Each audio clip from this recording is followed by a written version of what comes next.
The Second Coming of Don Quixote by Daniel Perley. Scroll 3. The first public miracle of W.O. Wikacy, witnessed by all people, November 21st, 2025. Wikacy paused on the threshold of the public library, his purpose to charge the accursed mark of the beast, momentarily eclipsed by a new, more magnificent calling. His eyes, trained to perceive cosmic distress, settled upon a nearby shell station where two young women sat upon the curb. One damsel sported a dense, intricate braid that snaked down her back. The other had a veritable constellation of facial piercings that glittered in the mid-morning sun. But it was their shared posture of dejection and their long, drawn faces that registered with Wikacy as a cry for rescue. He perceived not social outcasts, but distressed nobility awaiting a champion. Not two women waiting for a ride, but damsels in need of his creative genius, the strong arm of his God-given intellectual power. The library, with its promise of mundane electricity, was instantly filed away in a designated, organized cabinet of his mind, a task perfectly deferred.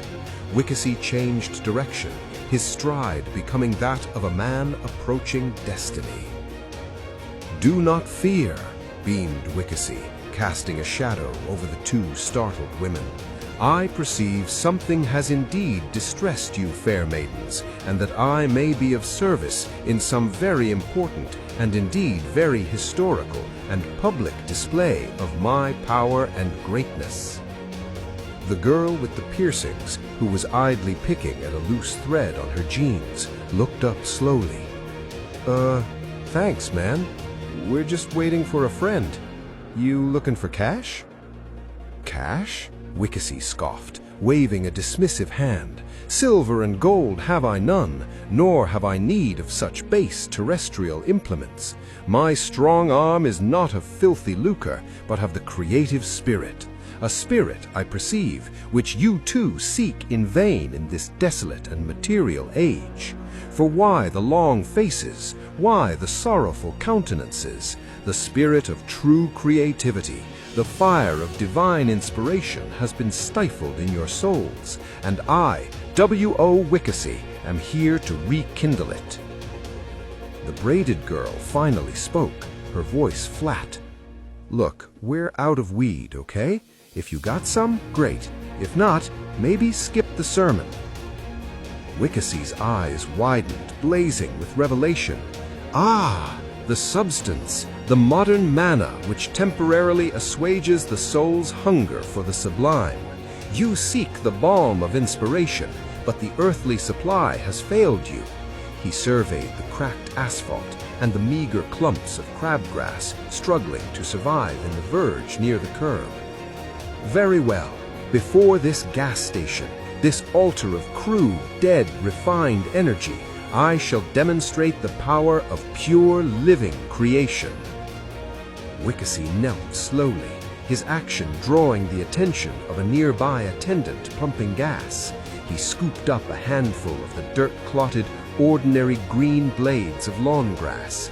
He held it up before the girls like a consecrated relic, his gaze challenging the very laws of botany and commerce. "The world offers only grass, but heaven offers power.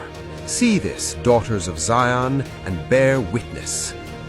He closed his eyes tightly, his face contorted in a silent, magnificent concentration. He paused for a full, dramatic 20 seconds, breathing deeply. Wikacy was not merely thinking, he was consciously, actively manifesting the power of his prayer, channeling the great supernatural wisdom he had requested just hours before. When he opened his eyes, they were clear and focused. He slowly opened his hand and dropped the substance onto the curb between the two astounded women. The dull, dry blades of ordinary lawn grass had vanished. In their place lay a small, perfectly formed mound of the most potent, crystalline, densely packed hydra marijuana imaginable. It was a vibrant, deep green, dusted with sparkling trichomes, and the air immediately became thick with an impossibly pungent, sweet, and complex aroma. The girl with the piercings let out a gasp so sudden it pulled one of her lip rings askew. The braided girl, who had been staring skeptically, leaned forward, snatched a nug, and immediately recognized its supernatural quality. "Holy!"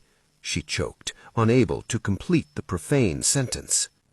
Wikacy stood up, beaming down on his bewildered audience of not two, but now of four, as the gas attendant and a customer stared slaw-jawed at the impossible transmutation.